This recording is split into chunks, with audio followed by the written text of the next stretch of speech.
सभी संपत्तियों का सर्वे कराने के लिए हैदराबाद की company RSI Softech India private limited को 3 करोड़ 47 लाख रुपयों का ठेका दिया है। इसके पूर्व नगर निगम ने जियो विस्टा कंपनी एवं एमपीकॉन कंपनी से सर्वे कराया था, जिस पर 4 करोड़ रुपयों से ज्यादा की राशि खर्च की गई थी। शहर की शासकीय, प्राइवेट, निजी एवं सार्वजनिक संपत्तियों के सर्वे का काम एक बार फिर शुरू होने वाला है। इस बार स्मार्ट सिटी योजना के तहत हैदराबाद की company RSI Softech India limited को 3 करोड़ 47 लाख रुपयों का ठेका दिया गया है। इस कंपनी के कार्यकर्ता घर घर जाकर सर्वे करेंगे और तैयार डाटा को ऑनलाइन किया जाएगा। हालांकि इसके पहले ये कार्य नगर निगम भी करा चुका है। निगम के द्वारा एमपीकॉन कंपनी एवं दूसरी बार जियो विस्टा कंपनी से ये कार्य कराया गया था। इस पर भी 4 करोड़ रुपए से ज्यादा की राशि खर्च की गई थी, लेकिन कंपनी द्वारा किए गए सर्वे का सत्यापन नगर निगम के कर्मचारियों से कराना पड़ा था। कंपनी द्वारा किए गए सभी दावे वादे झूठे साबित हुए थे। देखना बाकी है कि इस बार का सर्वे नगर निगम के लिए कितना फायदेमंद साबित होता है। जिले के विभिन्न विभागों में वर्तमान में सीएम हेल्पलाइन से संबंधित 13,000 शिकायतें और प्रकरण दर्ज हैं। कलेक्टर सौरभ कुमार सुमन ने विभागीय अधिकारियों की बैठक लेकर सीएम हेल्पलाइन की शिकायतों और प्रकरणों की समीक्षा की। उन्होंने सीएम हेल्पलाइन के प्रकरणों के समाधान को लेकर कुछ विभागों के अधिकारियों की कार्रवाई पर नाराजगी जाहिर की। उन्होंने समीक्षा बैठक में अधिकारियों को निर्देशित किया कि सीएम हेल्पलाइन में दर्ज शिकायतों की प्रवृत्ति को समझकर शिकायतों के निराकरण का प्रयास किया जाए। जितने हैं आपके वो हो जाने लायक हैं, तो उतना बजट आ गया है। जनजाति का बजट रिसीव हुआ है, संयुक्त अलग से लेके आपके सीएमएचओ साहब। जिले के विभिन्न विभागों में दर्ज सीएम हेल्पलाइन के प्रकरणों और शिकायतों की कलेक्टर सौरभ कुमार सुमन ने समीक्षा की। उन्होंने अधिकारियों को निर्देश दिए कि सीएम हेल्पलाइन की शिकायतों की प्रकृति को समझने के बाद शिकायतों के निराकरण का प्रयास किया जाए। जिले के विभिन्न विभागों में वर्तमान में सीएम हेल्पलाइन के 13,000 प्रकरण दर्ज हैं, जिनमें से 50% शिकायतों का निराकरण किया जा चुका है।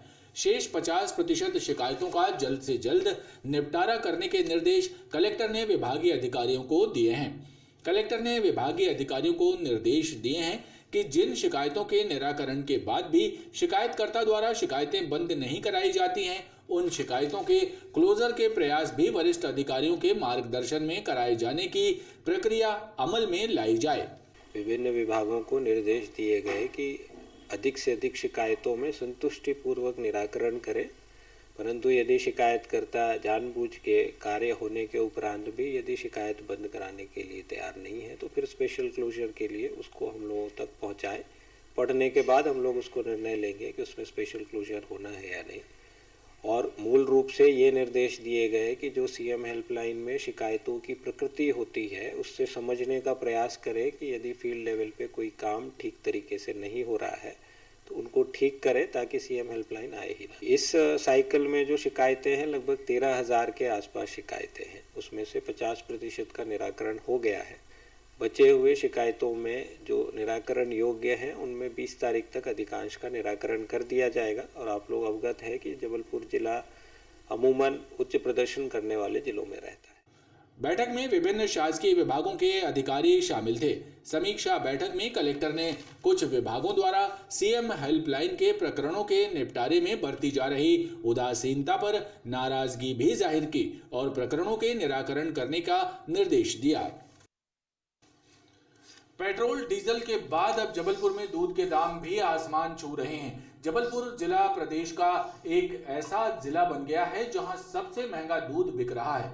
जबलपुर में दूध के दाम 66 रुपए प्रति लीटर हो चुके हैं। जबलपुर में निजी डेयरी संचालकों की मनमानी हर महीने देखने को मिल रही है, लेकिन शासन प्रशासन दूध माफियाओं पर लगाम लगाने में असफल साबित हो रहा है। मध्य प्रदेश का जबलपुर शहर दूध उत्पादन में नंबर 1 माना जाता है। बावजूद इसके यहाँ दूध के दाम आसमान छू रहे हैं। पिछले 5 महीनों में जिले में दूध के दामों में 10% तक का इजाफा हुआ है, जिसका सीधा असर लोगों की जेब पर पड़ रहा है। बावजूद इसके शासन प्रशासन दूध माफियाओं पर लगाम लगाने में असफल साबित हुआ है। जबलपुर में फिलहाल दूध के दाम 66 रुपए प्रति लीटर हैं। दूध के दामों में हुई वृद्धि से गरीब और मध्यम वर्गीय परिवारों को परेशानी उठानी पड़ रही है। खास बात यह है कि दूध महंगा होने से दूध से बनने वाले खाद्य पदार्थ, मक्खन, घी, मिठाइयां भी महंगी हो रही हैं और लोगों को महंगाई की मार झेलनी पड़ रही है।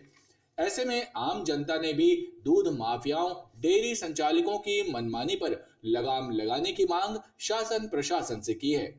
नॉर्मल इंसानों के लिए भी काफ़ी डिफ़िकल्टीज़ और दूध से भी मिठाइयाँ बनती हैं और मिठाइयाँ हर किसी के यहाँ फेस्टिव सीजन में हर चीज़ों में इम्पॉर्टेंट होती है, बट उसके कारण लोग अब आजकल अपने घरों में ना मिठाइयाँ ले पा रहे हैं ढंग से, ना कुछ ले पा रहे हैं। मतलब दूध का रेट बढ़ाना, सरकार के लिए बोलूँगी कि आप बाकी चीज़ों पे ध्यान दे रहे हो तो सबसे सिंपल चीज़ पे आप क्यों नहीं ध्यान देना चाह रहे हैं। दूध एक बहुत छोटी चीज़ है पर ये सबके लिए बहुत इंपॉर्टेंट और पौष्टिक आहार है, इसके लिए आप ध्यान से। आजकल बहुत दूध की ज़रूरत बहुत ज़्यादा बढ़ गई है, पर रेट ज़्यादा बढ़ने के कारण लोग खरीद नहीं पा रहे हैं, तो गवर्नमेंट, हाँ, बच्चों को भी ज़रूरत पड़ती है, तो इसके रेट कम होना चाहिए।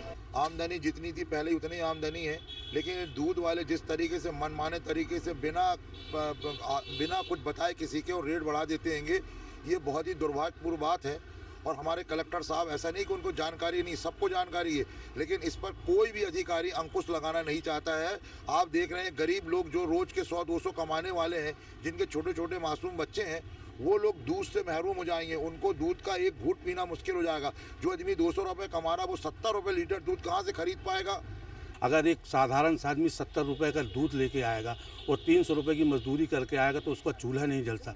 इसलिए कम से कम बच्चों पे सरकार को ध्यान देना चाहिए। और ये जो दूध के रेट दिन पे दिन बढ़ते जा रहे हैं, क्योंकि जबलपुर में दूध का रेट बहुत उत्पादन हो रहा है, लेकिन उसका बाहर जाना, महाराष्ट्र जाता है, उसको रोक लगाई जाए। बच्चों को भी परेशानी, घर वालों को भी परेशानी। आज 70 रुपये लीटर दूध चला गया, इसके लिए सरकार को ध्यान देना चाहिए।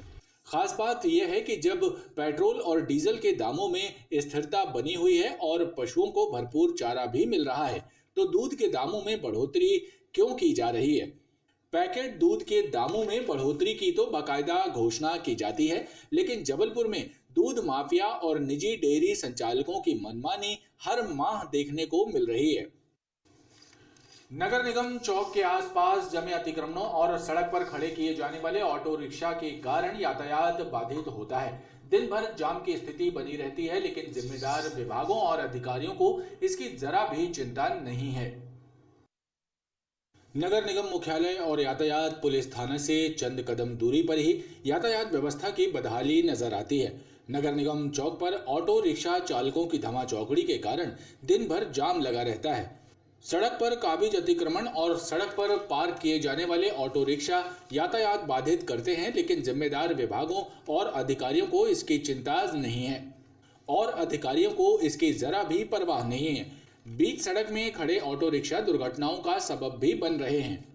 कहने को शहर के मुख्य चौराहों पर स्मार्ट सिटी के स्मार्ट सीसीटीवी कैमरे भी लगे हैं, लेकिन इसके बावजूद किसी को गड़बड़ियां नजर नहीं आती हैं। जिम्मेदार विभागों को शायद किसी बड़ी दुर्घटना का इंतजार है।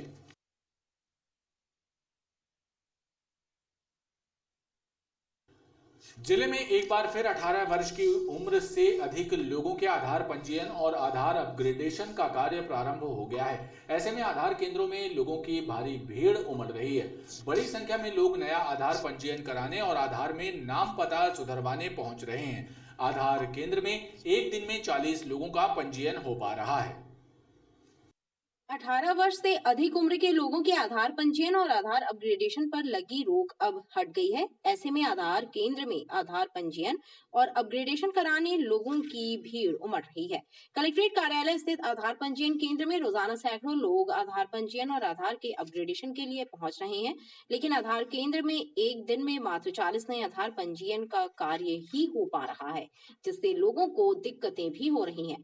आधार केंद्र के सुपरवाइजर और अन्य कर्मचारियों का कहना है कि पंजीयन केंद्र में पंजीयन और अपग्रेडेशन कराने वाले लोगों की संख्या बढ़ रही है।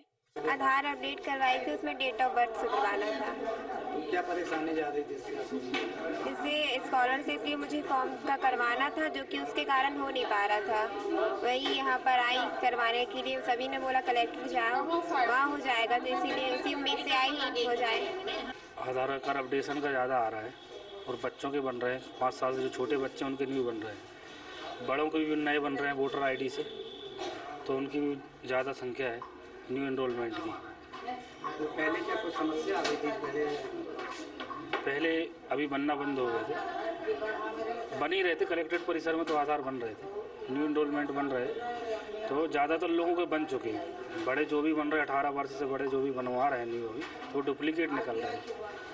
जिनका आधार पहले से बना हुआ होता है तो फिंगरप्रिंट से उनकी डिटेल फैच हो जाती है। ज़्यादातर लोगों के आधार बने, लेकिन फिर भी न्यू इनरोलमेंट फ्री है, तो लोगों का ये कहना है कि नया बनवा लो, निःशुल्क रहेगा, ये रहता है। इस वजह से न्यू ज़्यादा इनरोलमेंट हो रहे हैं। तो नए बनाए जा रहे हैं? हाँ, नए बनाए जा रहे हैं। अभी हर दिन कितने बनाए जा रहे हैं? हर दिन न्यू इनरोलमेंट 40। आधार केंद्र में मशीनों की संख्या बढ़ाने की मांग आम जनता ने की है ताकि आधार पंजीयन की संख्या को बढ़ाया जा सके। जागृति नगर अमखेरा में संगीतमयी श्रीमद् भागवत कथा ज्ञान यज्ञ का आयोजन किया जा रहा है। इस उपलक्ष्य में शुक्रवार को भव्य कलश शोभा यात्रा निकाली गई, जिसमें श्रद्धालु बड़ी संख्या में शामिल हुए और पुण्य लाभ अर्जित किया। जागृति नगर अमखेरा में संगीतमय श्रीमद् भागवत ज्ञान यज्ञ कथा का आयोजन किया गया है। इस अवसर पर भव्य कलश शोभा यात्रा निकाली गई। शोभा यात्रा में बड़ी संख्या में महिलाएं और श्रद्धालु शामिल हुए। श्रीमद् भागवत कथा के अंतर्गत कथाव्यास पंडित मनोज महाराज शास्त्री द्वारा श्रद्धालुओं को श्रीमद् भागवत कथा का रसपान कराया जाएगा। 10 फरवरी से आयोजित इस धार्मिक आयोजन का समापन 17 फरवरी को विशाल भंडारे के साथ किया जाएगा।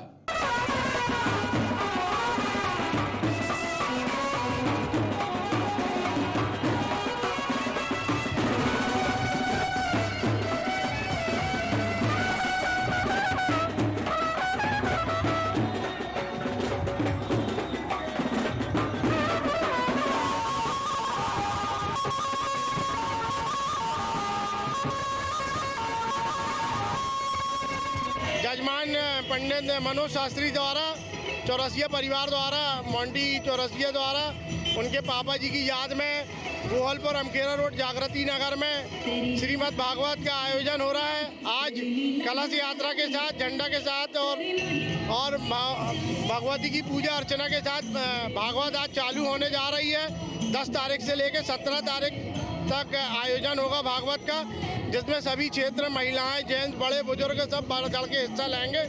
जय हो कृष्ण भगवान की जय। हम आप सभी श्रद्धालु बंधुओं से आग्रह कर रहे हैं कि अधिक से अधिक संख्या में श्रीमद् भागवत का लाभ उठाएं और सब पुण्य अर्जित करें और सबके जीवन में खुशहाली, समृद्धि, सब चीज़ बनी रहे, ऐसी कामना करते हैं हम प्रभु से। श्रीमद् भागवत कथा के आयोजन के उपलक्ष्य में आयोजित भव्य कलश शोभा यात्रा क्षेत्र का भ्रमण करते हुए कार्यक्रम स्थल पर समाप्त हुई, जहां पूजन अर्चन किया गया। खबरों का ये क्रम लगातार जारी है। आप देखते रहिए BTV न्यूज।